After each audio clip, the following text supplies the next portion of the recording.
Bonsoir, et c'est vrai, nous allons ce soir continuer à parler de petits plats et même de grands, pourquoi pas. Nous allons continuer à saliver en pensant à la bonne chair ou même au bon vin, ce qui vous est autorisé puisque vous êtes devant votre téléviseur, donc vous êtes rentré chez vous, vous ne risquez plus rien en prenant le volant. Alors, ce soir, sur le plateau de La Tête et les Jambes, ça ne fait guère de doute. Le spectacle sera certainement de qualité, il suffit de se souvenir de ce qui s'est passé lundi dernier, où La Tête a réussi un très brillant sans faute. D'abord, le sujet.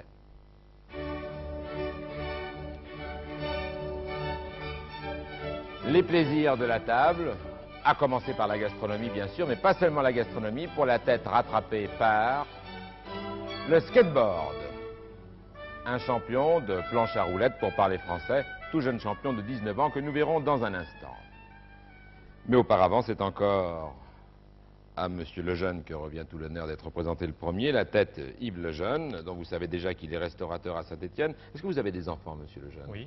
Ils vous regardent? Non, c'est une petite fille de 6 mois. Oui, c'est encore un peu petit, jeune. Quand il n'y a pas d'âge, vous savez, pour La Tête et les Jambes. Et ça se passe bien à Saint-Étienne. Vous avez pu réviser un peu, continuer à penser gastronomie pendant le reste de la semaine? Non. Nous sommes assaillis de coups de téléphone. C'est que ça vous vaut. La Tête et les Jambes vous vaut de la publicité. Oui, vous savez que c'est interdit. Alors on ne le dira pas ce soir. On attendra la 4e et dernière semaine. On va rejoindre tout de suite Thierry Dupin pour voir s'il se trouve comme vous dans d'excellentes dispositions. Il n'y a pas de raison a priori. Thierry Roland se trouve à ses côtés au stadium de la Porte d'Ivry à Paris. Oui, Avec du monde. Oui, les supporters sont là, hein, Thierry?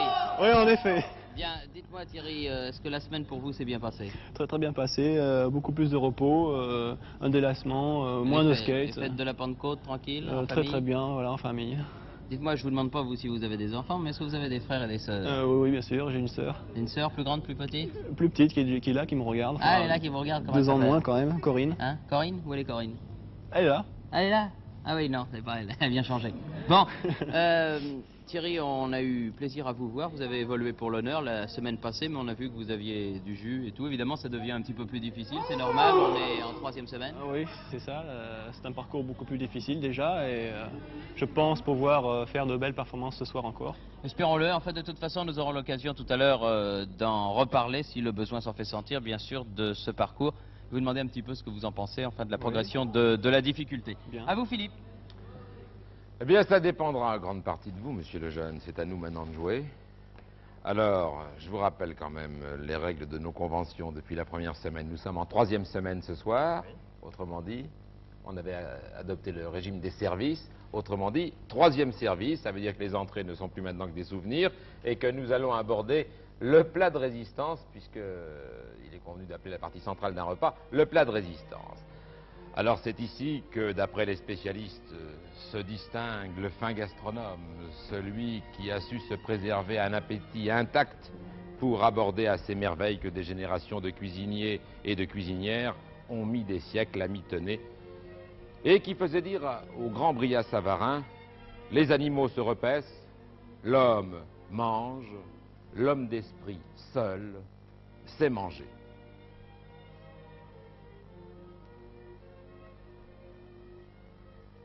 Je voudrais ajouter encore un tableau après tous ces maîtres, mais ce tableau-là, vous le connaissez certainement. C'est probablement, l'auteur n'en est guère connu. Mais en revanche, le tableau, lui, a été reproduit à des milliers et des milliers d'exemplaires, des centaines de milliers même probablement depuis des siècles, dans toutes les bonnes boucheries. On le voit moins, il faut dire aujourd'hui. Hein. Avec les boucheries design, on ne voit plus ce bœuf découpé à la façon des professionnels. Je sais qu'on peut rentrer encore plus dans le détail. Mais ce qui nous intéresse, c'est que nous avons là un bœuf, disons, muet. Il comporte bien la découpe professionnelle. Nous avons, sur ce tableau muet, et pourtant parlant, retenu 4 morceaux dans ce bœuf qui sont hachurés. Pour qu'il n'y ait pas de contestation, tout de même, nous soyons bien d'accord sur les 4 morceaux, je vais vous les montrer avec ces flèches. Alors nous allons les passer en revue. Le premier de ces morceaux se trouve juste derrière la tête. Le voici. Celui-ci, c'est bien vu, n'est-ce pas? Nous venons maintenant vers l'arrière du bœuf, tout à fait à l'autre bout du bœuf, mais toujours sur la partie haute du bœuf, avec ce morceau, donc. Vu aussi, vous l'avez localisé. Nous descendons sous le bœuf, partie basse, à l'arrière. Vous avez ceci, n'est-ce pas? Vu? Et le quatrième morceau est à l'avant, tout près de la pâte. Voilà. Monsieur, les 4 noms. Et il n'y a pas de piège là sur les noms, ce sont les noms professionnels qui correspondent à ces 4 morceaux, sont ceux-ci. Vous les regardez bien. Flanchet, Git-Git, Romsteck et second talon. Alors ça peut étonner les ménagères, mais je pense que quelqu'un comme vous qui avez l'habitude d'aller faire votre marché, donc de choisir les beaux morceaux, vous connaissez ces morceaux. Oui. Est-ce que vous savez les localiser? Eh bien, c'est 45 secondes autre chose. pour y répondre. Top chronomètre. Bien. Voulez-vous que nous y allions dans l'ordre? En bas, c'est le Flanchet. Alors, vous commencez par le Flanchet, c'est celui qui est en bas vers Oui. moi. Oui, vers vous. Celui-ci, donc. Ensuite, Vous mettrez le Git-Git en bas. toujours en bas, mais à l'avant maintenant, le Git-Git. l'avant. Je vous écoute. Le Romsteck en haut derrière. Le Romsteck vers Oui, moi, vers vous, oui. à l'arrière. Le second talon. Il vous reste 15 secondes, vous êtes dans les temps. La place où libre Second pour talon, l'instant. près des cornes, hein. Oui. Près de la tête, donc.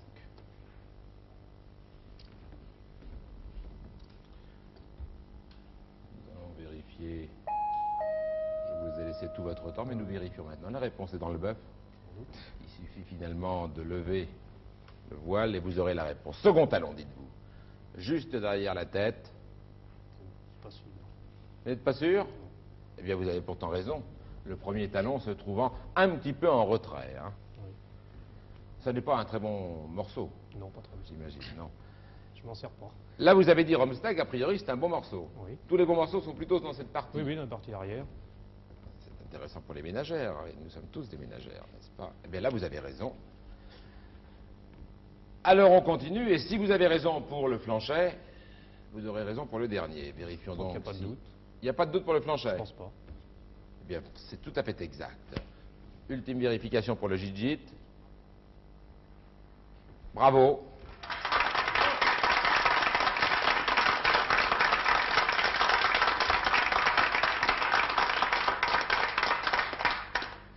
S'il y avait un piège, à la rigueur, c'est parce qu'il y a plusieurs gîtes. C'est ça, oui. C'est ça. Et Oui. que c'est le gîte avant. Oui. Voilà. Mais on ne vous a pas comme ça quand même.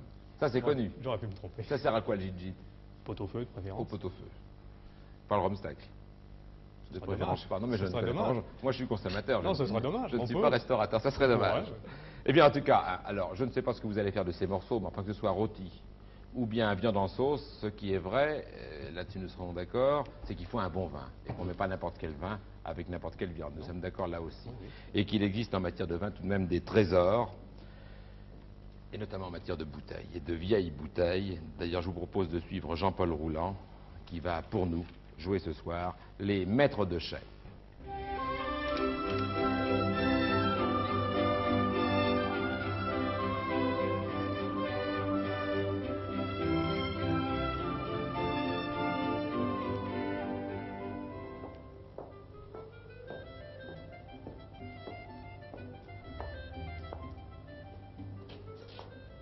Imaginez la sensation que peut éprouver un homme qui débarque à Paris, enfin près de Paris, à Charenton pour être plus précis, dans un établissement réputé, qui compte quelques millions de fines bouteilles de grand vin. Ça, c'est un foudre. Il est plein. Quelques 11 700 litres de vin de Touraine s'y reposent en attendant d'aller sur votre table. Mais venez avec moi, j'ai une histoire à vous raconter.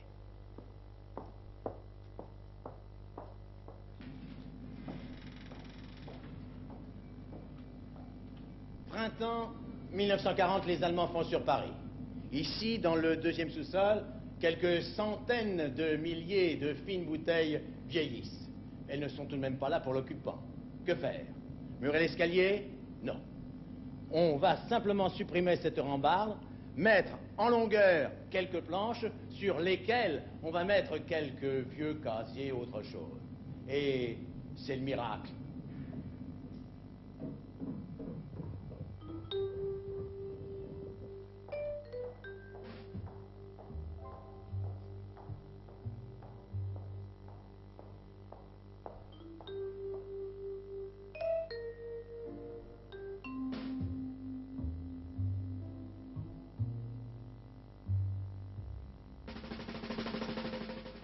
pendant les 4 ans d'occupation, personne ne va pénétrer dans ce désormais fameux couloir 105.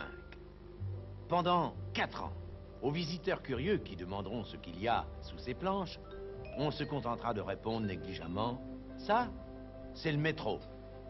Un métro imaginaire que bien des amateurs remercient encore aujourd'hui. Preuve en est, ces noms illustres aux millésimes fameux. 1918, la victoire. 1900, la belle époque. 1870, la France connaît la défaite, mais le mouton Rothschild est excellent. 1928, l'année du siècle, ma naissance. Et puis, d'autres millésimes incroyables, mais vrais. 1811, l'Empire dans sa splendeur, Victor Hugo à 9 ans. 1805, 1820, et enfin, la plus vieille bouteille de ces lieux. Elle a 209 ans. 1769, l'empereur arrive au monde. Dans 20 ans, ce sera la prise de la Bastille.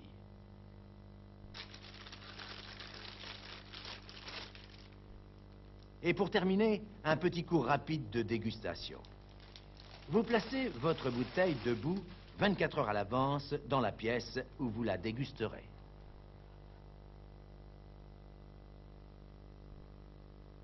Vous débouchez délicatement, environ 1 heure à l'avance, transvasez dans une carafe en faisant glisser le nectar sans bulle.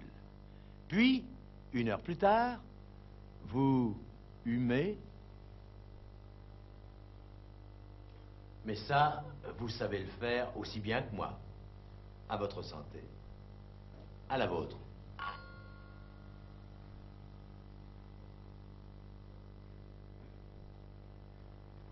Avec, je crois qu'on peut le faire, un grand merci à messieurs Thierry et Jean-Loup Nicolas qui nous ont permis cette descente aux enfers. Et quels enfers, qui nous ont permis donc ce tournage dans ces caves tout à fait exceptionnelles.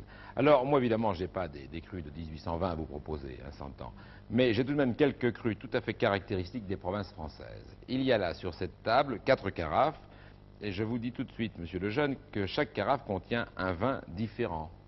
Il n'y a pas de problème là-dessus. Là encore, le piège n'est pas là. Chaque vin a une particularité que je vais vous expliquer maintenant. Regardez bien. Dans la première carafe que vous montre Roger Benamou, vous avez un vin, et c'est pourquoi il y a le portrait du bon roi Henri, qui était, dit-on, le favori, le vin préféré du roi Henri IV. Dans la deuxième carafe, maintenant, se trouve un vin qui a un évident goût de violette. Un vin caractérisé par son goût très net de violette. Ensuite, troisième carafe, troisième vin, la devise de ce vin fut très longtemps « Premier ne puis, second ne daigne ». Et le dernier vin, monsieur Lejeune, avec des grenadiers, parce que devant le vin qui se trouve dans cette carafe, ou plutôt devant les vignes qui produisent ce vin, si vous préférez, un général un jour a fait, par ses soldats, présenter les armes. Eh bien, je vais tout de même vous aider, parce que sinon ce serait particulièrement difficile. Voici les noms des 4 vins, des 4 crus évoqués. Dans l'ordre, alphabétique toujours, à vous de rétablir le bon ordre, Chinon, Clos Vougeot, Givry et Mouton Rothschild. Vous voyez que nous sommes éclectiques, hein? Oui. Chacune des carafes correspond à l'un de ces noms. Donc en 45 secondes, c'est à vous de bien vouloir rétablir la vérité. Redonnez à chaque carafe son nom. Top chronomètre. Alors pour Mouton Rothschild, c'est premier ne puis, second ne daigne. C'est donc là. Vous commencez par le troisième, donc, n'est-ce pas? Non, quatrième. C'est du bas. Non, Ah, d'accord. Oui, oui, non, nous ne parlions pas de la même Dépensons pas chose, les étiquettes mais ou des... on est d'accord. Hein. Perdez pas de temps, alors. Pour Henri IV, je mettrai le Chinon. Pour le premier, Pour maintenant, le premier, oui. vous pensez que c'est le Chinon Oui. qui était le vin préféré? Pour les grenadiers, les armes, je mettrai le Clos Vougeot. Les grenadiers, le Clos Vougeot. Devant qui on a... Présenter les armes. Il reste Givry pour le goût de violette. Et il vous reste 6 secondes. Vous pouvez toujours changer, mais il faut aller vite, Non. il faut me dire. Non, non. Je vous le dis pour la bonne règle. Eh bien, nous allons vérifier. dans l'ordre où je vous les ai présentés. Oui, oui. Vous regardez votre écran, vous connaissez maintenant, je sais très bien la technique. Vous savez d'où vient la vérité. Regardez bien. Alors, pour le premier vin, celui qui était le vin préféré d'Henri IV, vous avez choisi le Chinon. Oui. Et c'était le Givry. Et je crois que le piège était là. C'est que Chinon est une des villes remarquables de l'itinéraire de remontée du roi de Navarre vers Paris. Oui, oui. Mais vous allez voir. Et vous savez que c'est un vin qui a goût de violette. Oui et non. Alors nous vérifions pour les autres, vous aurez peut-être moins de regrets. Plutôt goût de framboise. Ensuite, pour la carafe suivante, le vin qui s'y trouve avec goût de violette, vous avez dit Givry, et c'est le Chinon. C'est le Chinon, je crois que vous avez interverti les deux premiers. C'est sûr. Oui. Enfin, ça va pas dire Nous vérifions pour les autres, hein. Non, y a pas de Sait-on doute. jamais, je souhaite toujours que le candidat ait le moins de regrets possible. Alors quitte à faire une erreur, autant faire 4 erreurs. Nous Non. allons donc vérifier pour les vins suivants. Le mouton Rothschild, qui est un Bordeaux. Vous avez dit mouton Rothschild, et vous avez raison. Vous, Oui, savez, oui. vous en connaissez la raison? Oui, oui. C'est-à-dire? Parce qu'au classement de 1855, il a été classé deuxième cru. Et que maintenant, depuis 1972, il a Je vous avais dit a été Oui, longtemps, hein, c'est ça. Vous avez tout à fait raison, puisque maintenant il est passé dans les passé premiers dans les crus. premiers crus. Mais qu'à l'époque, ils avaient considéré qu'il y avait là injustice. Alors pour le... A priori, il ne doit pas y avoir de problème pour les grenadiers. C'est vrai que c'est un général napoléonien, Bisson, qui passant devant les vignes de Oui, Clos Vougeot. Vous connaissez Vous l'anecdote? connaissez l'anecdote. Oui. Bien, je reconnais que vous êtes en 3e semaine, ça devient particulièrement difficile. Hein, et que le piège était incontestablement sur les deux premières. Et que comme en plus vous êtes un candidat brillant, puisque souvenez-vous la semaine dernière, écoutez, on va avoir l'occasion On va voir les de jambes. tester un peu les jambes. Vous êtes tout à fait fair-play. Parce qu'on- À vous Thierry Roland. Chacun son tour de travailler. Oui, bien sûr, hein, Thierry, à votre tour de travailler. Et avec le public, hein, vous n'avez pas de micro, non? Dans celui-là, avec le public que vous avez, ça devrait bien se passer. Alors toujours le même parcours, hein, Thierry, saut en hauteur pour débuter, slalom pour suivre, rampage et saut en longueur. Mais évidemment, on a augmenté la difficulté, c'est-à-dire qu'au saut en longueur, on est passé à 3,60 m. 3,60 m, c'est pas ce qui m'inquiète le plus, mais enfin, je pense, pour la hauteur, réussir. Enfin, j'ai un petit doute, la hauteur, ça me fait un peu plus peur, hein, parce qu'il faut de la détente. C'est-à-dire que la hauteur est passée à 1,13 m. Le rampage, lui, a été augmenté de 25 cm. Ça n'a pas l'air de vous poser de gros problèmes. Non, non, le rampage, non. Enfin, la hauteur, en temps normal, c'est rien du tout pour moi. Mais là, il y a quand même la foule, enfin, je sais pas. Enfin, je L'ambiance. pense que ça devrait aller. Bien. Nous allons demander à M. Maillet. M. Maillet, voulez-vous vérifier s'il y a bien les 1,13 m, je vous prie, à la hauteur? Ça va? Bien, bon ben Thierry, alors allons-y gaiement avec tous nos vœux et puis les vœux de vos camarades là, vos supporters. Et puis moi je vais suivre ça, mais enfin vous avez toute ma confiance, ça devrait bien se passer. Hein? Allez, on y va tranquillement. Alors je vous rappelle que Thierry Dupin a 5 minutes pour effectuer son parcours. Pourquoi 5 minutes? Eh bien, tout simplement parce que si Thierry manque simplement un événement de se combiner, que ce soit la hauteur, la longueur, le slalom ou le rampage, eh bien, il doit tout recommencer. Et il doit réussir le parcours sans faute à l'intérieur de ces 5 minutes. Alors, messieurs les arbitres, monsieur Schmolot, monsieur Maillet, monsieur Ravazet, tout le monde est prêt? Comme la Sainte Trinité, toujours prêt. C'est très bien, la Sainte Trinité de nos arbitres, c'est assez joli. Thierry, quand vous voulez, c'est vous qui nous dites, et on déclenche les chronos.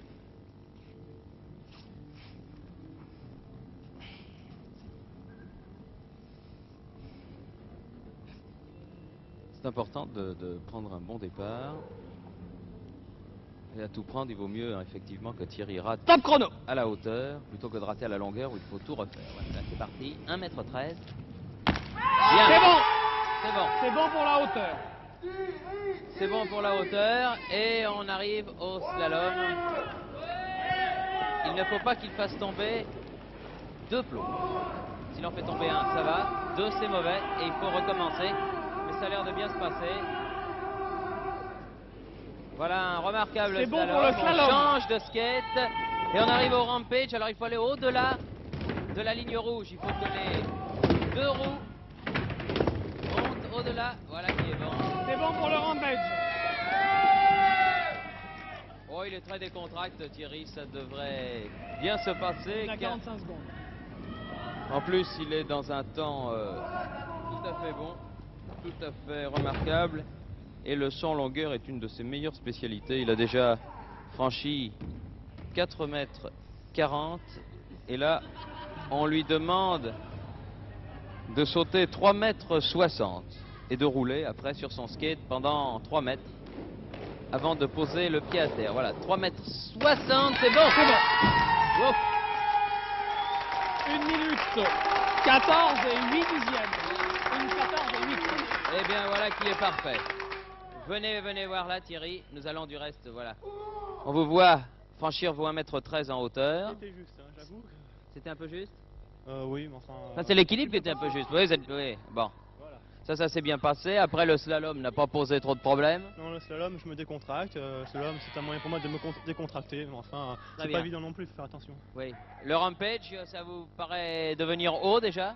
Non, pas pour l'instant, mais je fais attention car j'ai des roues qui sont très dérapantes et le rampage est couvert de poussière. Ah, le couvert, ah, bah, alors ça on va le nettoyer, vous faites bien de nous le dire. Et enfin, le saut en longueur, je me suis permis de dire que, bon bah 3,60 m pour vous, ça va. C'est encore une petite bagatelle, enfin, il faut vraiment donner un maximum d'efforts pour prendre de l'élan, car la piste est glissante et assez courte pour le parcours. Voilà. Voilà votre saut, qui était très beau, l'arrivée. J'ai bien atterri, donc j'ai atterri sur l'avant de la planche, donc je vois que j'ai encore les possibilités d'aller plus loin.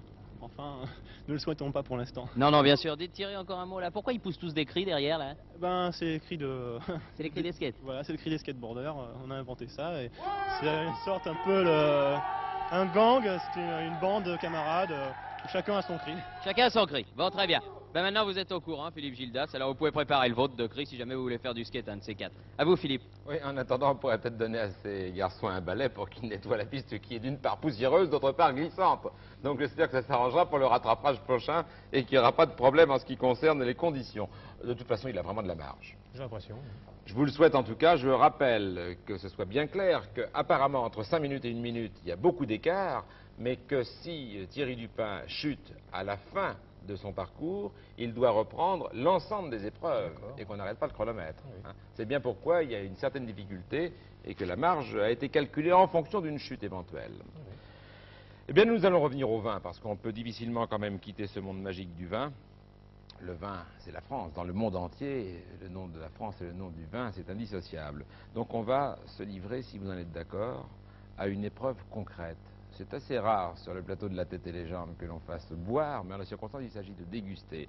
Et on va vous demander, et je dis en passant que j'espère que votre repas de ce soir n'a pas été trop difficile et que ça ne vous gênera pas pour pouvoir retrouver le goût de ce vin, car dans vos 45 secondes, je vais vous demander de goûter ce vin dont je peux seulement vous dire, un, qu'il est rouge, pour ceux qui n'ont pas la couleur, mais ça se voit du premier coup, hein, et pour les téléspectateurs aussi, et deux, qu'il a, et c'est important, un goût de terroir caractérisé. Donc il peut se reconnaître. Mais c'est vrai qu'il y a tant de vins rouges en France, alors vous aurez 45 secondes pour goûter ce vin, vous ne pouvez pas avant, et avant le terme des 45 secondes pour me dire le nom de ce vin, son appellation contrôlée pour garder les normes habituelles en matière de vin. Et dernière précision, je vous le donne ce verre. Et pendant que vous le prenez, vous pouvez humer si vous voulez déjà maintenant. Je vous précise que la forme du verre n'a aucun intérêt. C'est-à-dire qu'on a pris n'importe quel verre, la forme du verre n'a aucun rapport avec le vin surtout. Hein. C'est vraiment en le goûtant que vous devez nous dire quel est son nom.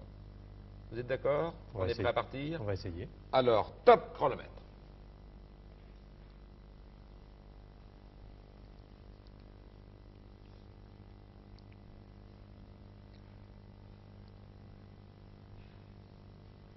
Pas évident.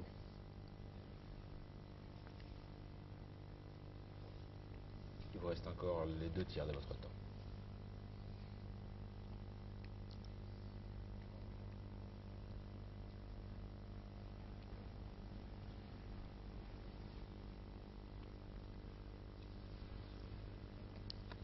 Vous avez encore 10 secondes.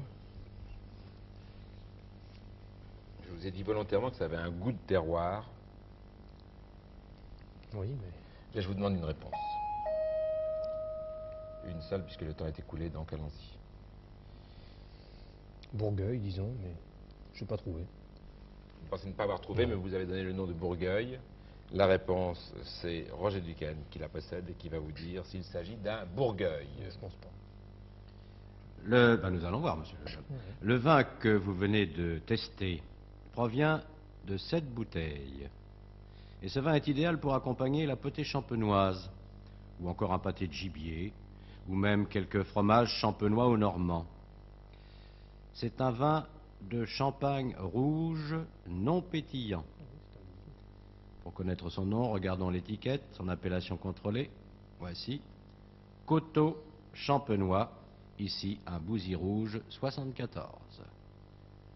Oh oui, je ne sais pas si on a entendu l'aveu involontaire mais sincère de Monsieur Lejeune, bien avant qu'on ne voie la bouteille, disant c'est un Bouzy. Alors on ne vous demandait même pas le terme de Bouzy, Non, mais on vous demandait le terme générique de Coteau champenois, Oui, qui est d'accord, l'appellation ouais. contrôlée. Vous êtes en 3e semaine. Non, j'ai vraiment pas le palais ce soir. Et puis, c'est très difficile d'en connaître un vin. En plus, je crois que c'est une épreuve difficile. Une épreuve Vous difficile, savez que donc. les plus grands chefs S'y trompent. s'y sont aussi trompés. Il n'y a pas tellement longtemps à la télévision aussi. Alors Thierry, c'est à vous. Eh bien oui, c'est à Thierry qui va donc devoir effectuer sa 2e tentative de rattrapage. Thierry, bien Oui. récupéré, là, ça va? C'est pas trop rapproché? Ça va, ça va. Ça va. Bon alors on Un a peu rapide évidemment... leur histoire. Ah oui, oui, oui, oui. Ah bah oui, ça les vins, ça vous prenez pas de vin, vous buvez du lait. Non, oui, plutôt du lait ou du coca ou de l'eau, mais enfin... Mais pas de... jamais, pas de jamais vin. d'alcool. C'est très bien, c'est très bien. Vous êtes un véritable jeune sportif. Voilà. Alors on a eu tout juste le temps de modifier un petit peu le saut en longueur, le rampage et le saut en hauteur. Mhm. Le saut en longueur, on est passé de 3,60 à 3,80 puisqu'on augmente de 20 en 20 cm. C'est bien ça, oui. Au rampage, on a ajouté une bande blanche qui se situe donc 25 cm au-delà de la bande rouge. Ouais, Hein. ouais. Et on a augmenté le saut en hauteur de 3 cm puisque là ça marche de 3 en 3. Le slalom, lui, ne bougeant pas. Et on doit être, monsieur Maillet, à 1,16 m. C'est exact. Sans problème. Bon bah Thierry, Oui. vous y allez tranquillement. Je Tranquillement. récupère le micro. Voilà. Et vous allez vous placer, maintenant vous connaissez bien la manœuvre, vous allez vous placer en position de départ. Et c'est quand vous êtes prêts que l'on donne le départ de ce 2e rattrapage. Il est bien évident qu'au fur et à mesure, les difficultés augmentent. 1,16 m, ça devient sérieux. Quant au rampage, ça devient assez impressionnant parce que, vous le verrez, la ligne blanche matérialisée commence tout de même à être assez haut dans la pente. En première semaine, Thierry nous disait qu'il avait vu des champions de skate monter tout en haut de ce U renversé, mais enfin, c'est impressionnant. Messieurs les arbitres, vous êtes prêts? Nous sommes prêts. Bien, Thierry, quand vous voulez.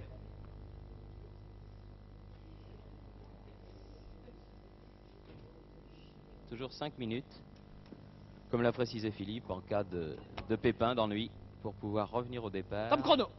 Et effectuer correctement le parcours. 1,16 m, oui. C'est Bien. bon pour la... C'est bon.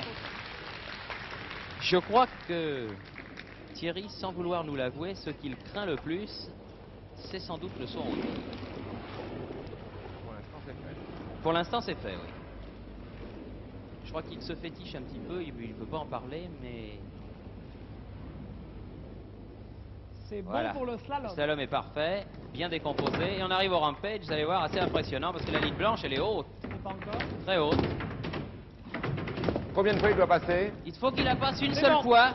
Une seule fois, il faut que les 4 roues passent, ce qui a été le cas. Il est obligé de prendre beaucoup d'élan maintenant, parce que plus c'est haut, évidemment, plus il faut prendre d'élan, car tout le skate doit aller au-delà.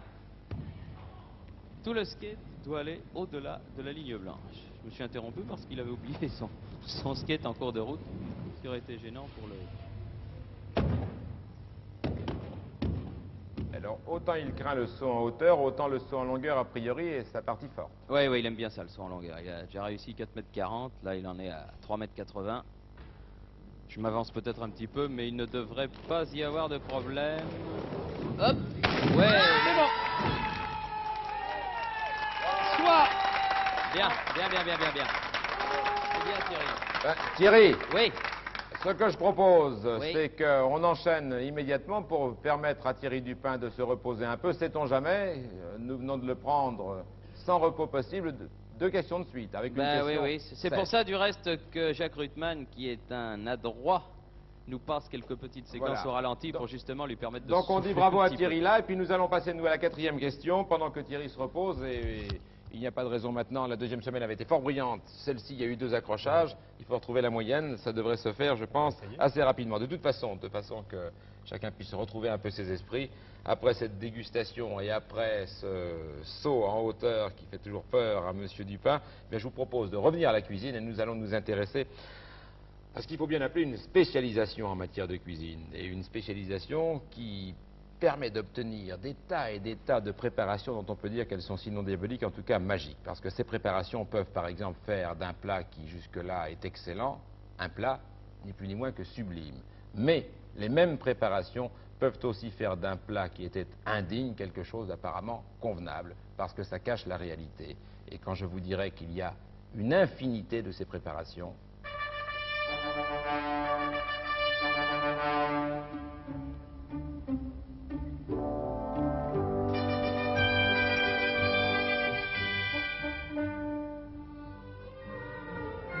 Sauce, pas question de minimiser tes mérites.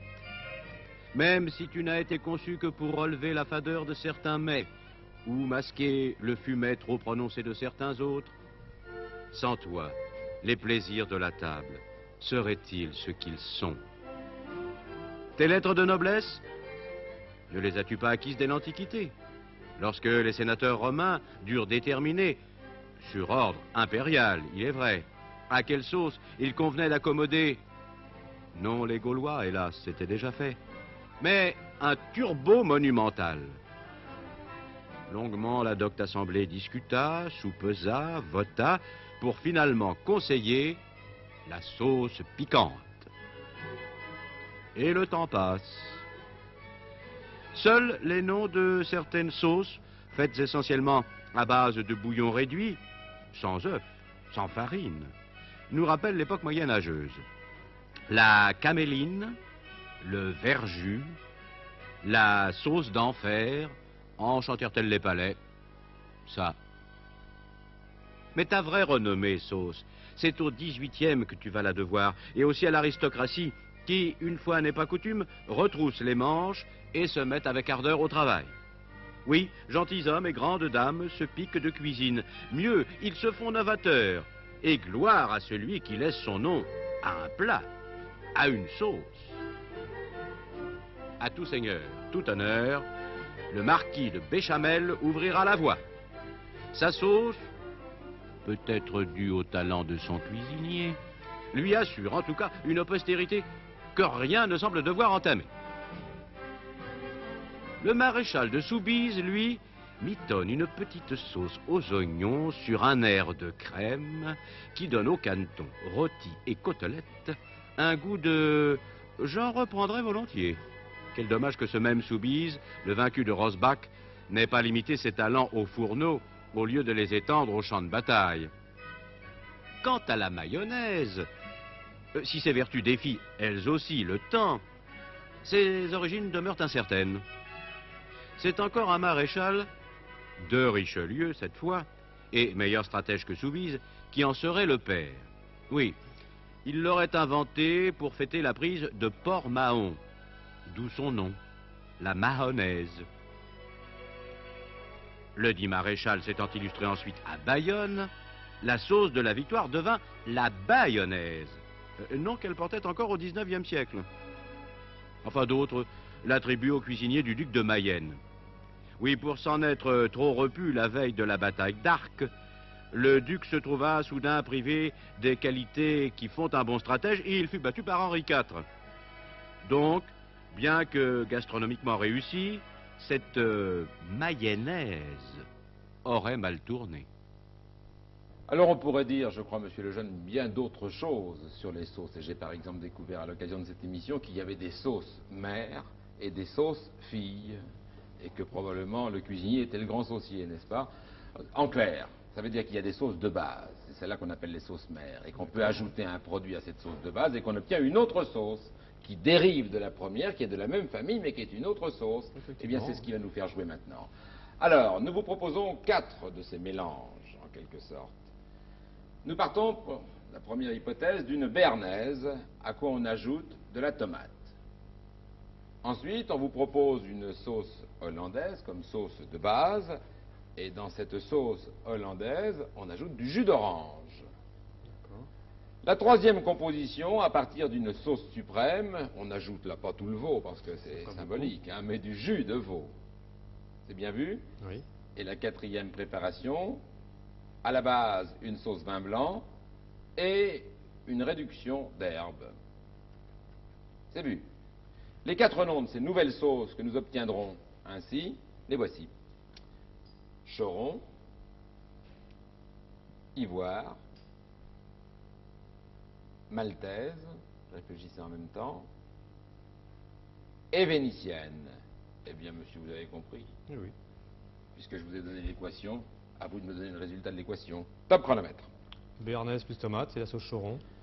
Alors, Celle du haut, celle du haut, c'est la sauce choron. choron. Hollandaise et jus d'orange, c'est la sauce maltaise. La deuxième, avec le jus d'orange, c'est la sauce. Maltaise.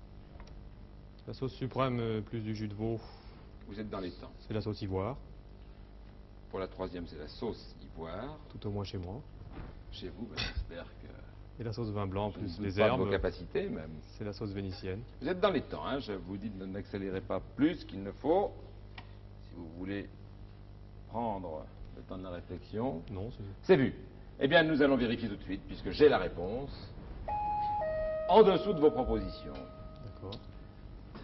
C'est moi qui suis la main de Dieu pour une fois. Béarnaise plus tomate, vous pensez que ça donne une sauce choron. Non, j'en suis sûr. Vous en êtes sûr? Eh bien, je vous le souhaite. Et vous aviez raison. La maltaise, maintenant. Vous pensez que la sauce hollandaise plus le jus d'orange, ça donne une sauce maltaise. Oui. Une maltaise. 2 sur 2 pour l'instant. C'est là qu'il y a un doute? Sauce suprême plus jus de veau, dites-vous, ça doit donner, chez moi en tout cas, vous avez précisé ivoire. Oui. Exact encore. Alors on vérifie pour la forme. Sauce vin blanc plus réduction d'herbes, c'était votre doute finalement, les 2 dernières, si j'ai bien compris. Et bravo. Non, parce que pour moi, la sauce vénitienne doit être blanche, et là, je pense que les herbes donnent de la couleur. Alors le doute était là un petit peu. Moi je ne suis pas cuisinier, Non, mais- je sais seulement que je vous proposais réduction d'herbes. Oui. Réduction d'herbes. Donc peut-être que la réduction d'herbes, il n'y a plus d'herbes dedans au fond, Oui, après oui. tout, j'en sais rien. hein. Non, mais Vous avez gagné. c'est l'essentiel. C'est l'essentiel, il n'y a pas de problème. Mais je crois quand même qu'une sauce vin blanc, il n'y a pas de doute, plus une réduction d'herbe, ça donne une vénitienne. Vous vérifierez en rentrant. Mais vous avez gagné, c'est l'essentiel. Vous savez de quoi on va parler maintenant? On va parler de gibier. On va La parler chasse de est gibier. fermée. La chasse est fermée, mais il n'y a pas de gibier que dans les repas de chasseurs tout de même. Hein, vous n'oubliez pas que nous sommes en plein 3e service et qu'un bon lièvre, ou un cuisseau de chevreuil, ou un faisan, ou que sais-je, moi, une perdrix au chou, enfin, on peut faire tellement de choses avec des gibiers que ce serait tout de même dommage que nous nous en privions. Alors, vous avez là 4 représentants de la faune. Peut-être qu'il y en a qui viennent de Clapier, c'est possible. Mais ça peut aussi se trouver à la chasse. Je vous présente ces animaux qui permettent d'extraordinaires recettes. Devant vous, vous avez un faisan, tout le monde aura reconnu. C'est dommage que la tête et les plumes ne puissent pas figurer, encore que dans les grands restaurants, on décore les plats avec le reste du faisan, ce qui ne se mange pas. Ensuite, ce monstre n'est sûrement pas un lapin de Garenne, c'est un très beau lapin. Je vous propose ensuite, comme 3e animal pour faire votre cuisine, un canard, avec un bec un peu particulier. Disons que c'est un canard qui manifestement est habitué à pêcher ou à chercher sa nourriture dans les marais. hein. Alors, dernier animal, là tout le monde a reconnu, on en voit, même quand on n'est pas chasseur, ne serait-ce que sur les routes avec les pattes et les oreilles, c'est un lièvre. Monsieur Lejeune, les plus grands cuisiniers se sont passionnés pour les recettes de gibier. Vous savez qu'un cuisinier peut donner son nom à une recette, mais qu'il peut aussi donner le nom de la personnalité en l'honneur de qui il a composé sa recette, il a inventé sa recette. Eh bien, je vous propose 4 noms, qui sont soit de cuisiniers, soit de vedettes, de stars, comme on dirait aujourd'hui, de l'époque. Vous avez donc comme recette à votre disposition la Duchambais, la Montmorency, Souvarov et Trompette. Chacune de ces recettes correspond à l'un de ces animaux. À vous de réassocier convenablement. Top chronomètre. Je suis à votre disposition. Le faisan est à la Souvarov. Le faisan est à la Souvarov. Oui. Le canard à la Montmorency.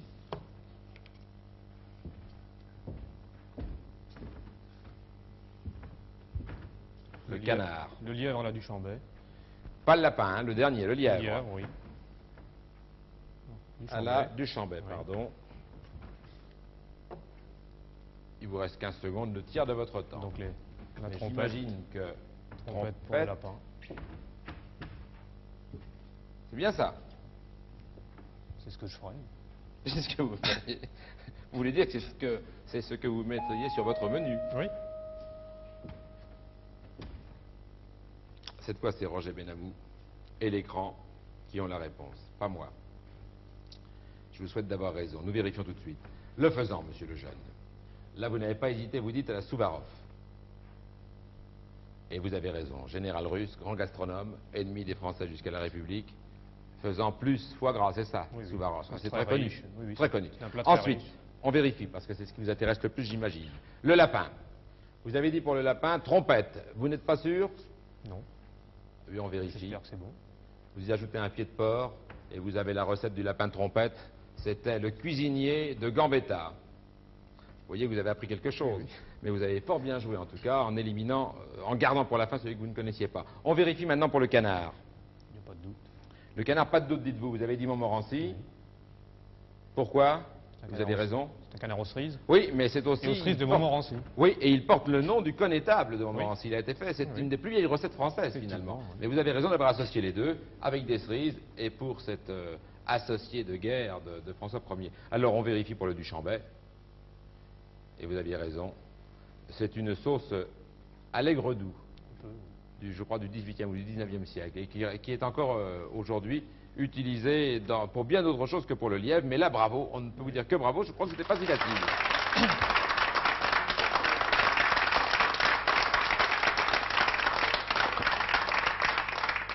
Et vous savez que vous êtes assez étonnant. Je suis sûr que ça n'est pas facile. Car les circonstances-là, il y avait de quoi se tromper, incontestablement. Peut-être pas pour Souvarov, mais encore fallait-il savoir. Eh bien, sans être Maurice Saillant, vous savez qui est Maurice Saillant? Oui. Oui, mais je suis sûr que les téléspectateurs ne savent pas tous qui est Maurice Saillant. Et pourtant, c'est l'un des plus grands gastronomes que la France ait connu. Il a même rédigé tout seul une France gastronomique en 23 volumes. C'est dire s'il y a des choses à dire sur la gastronomie française. Et la gastronomie lui a, à juste titre, valu tous ses titres de noblesse.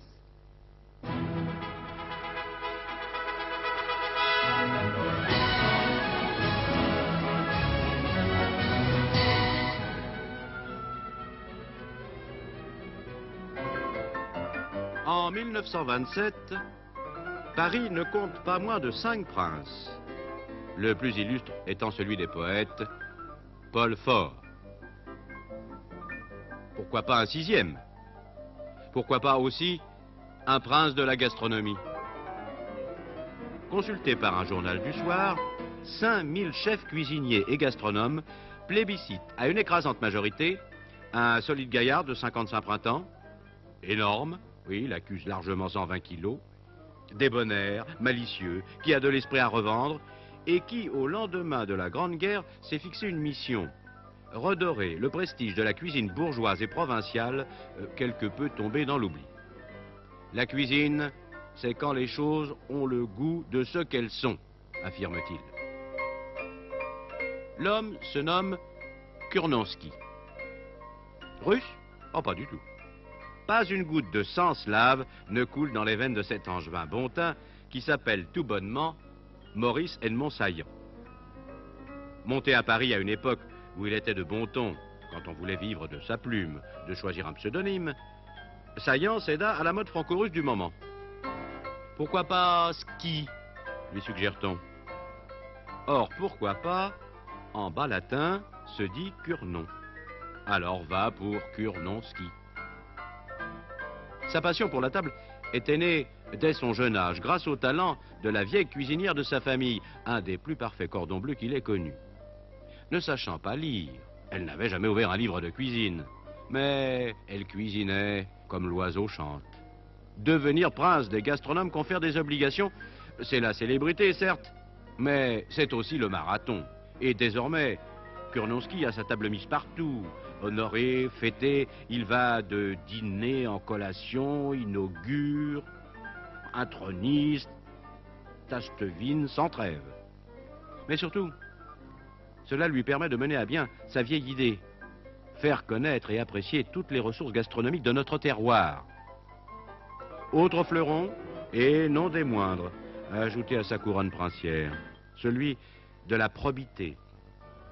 Car Kurnonski refusa toujours toute exploitation publicitaire de sa réputation, malgré les fortunes qu'on lui proposait. Cette cuisine-là, il n'en voulait pas.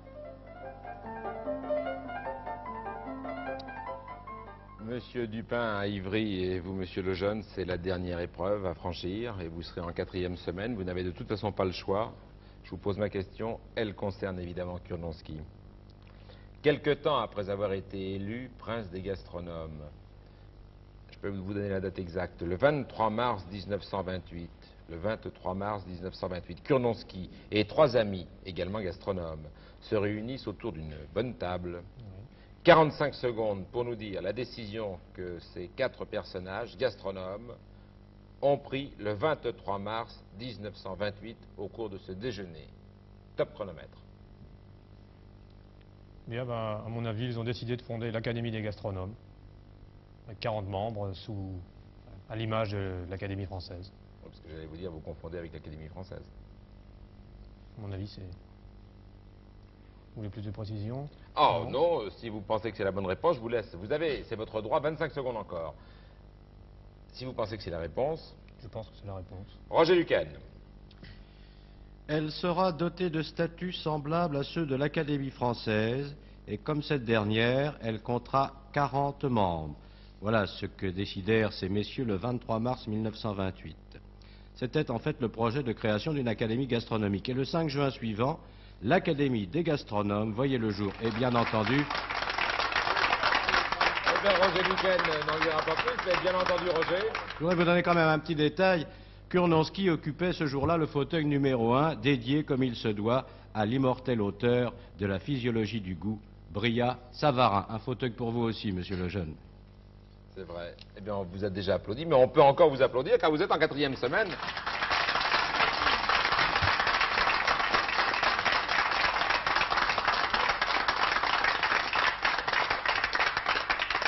Et vous connaissez bien la vie de Kurnonski?